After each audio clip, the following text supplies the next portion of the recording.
Bonjour et bienvenue. Merci de m'accompagner dans la découverte des actualités du jour. Commençons sans tarder.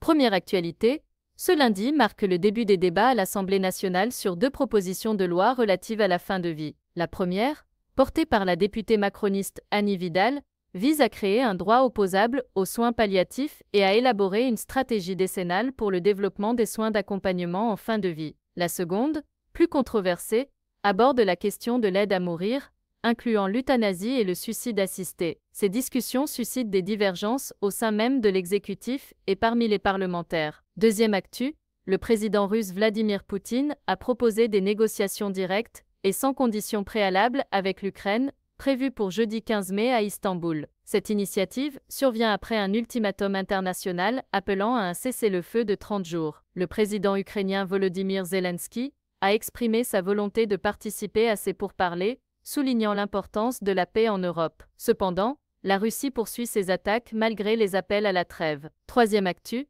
le Hamas a annoncé la libération prochaine d'Edan Alexander, un otage israélo-américain retenu à Gaza depuis les attaques du 7 octobre 2000. Cette décision fait suite à des discussions avec des représentants américains visant à instaurer une trêve dans la région. Quatrième actu, des syndicats de la RATP ont annoncé une grève reconductible à partir de ce lundi 12 mai, entraînant des perturbations significatives dans les transports en commun en Île-de-France. Les revendications portent sur l'amélioration des conditions de travail et des salaires. Les usagers sont invités à consulter les horaires et les prévisions de trafic avant leur déplacement. Cinquième actu, Jean-Luc Mélenchon est accusé d'avoir utilisé l'intelligence artificielle pour ajouter des drapeaux français à ses visuels en raison d'artefacts visibles tels que des mains à 4 ou 6 doigts. Le leader de la France insoumise a récemment suscité la controverse en appelant les étudiants à afficher des drapeaux palestiniens dans les universités françaises, en réaction à une circulaire ministérielle sur la neutralité des établissements publics. C'est tout pour aujourd'hui, n'hésitez pas à vous abonner afin de suivre l'actu ensemble,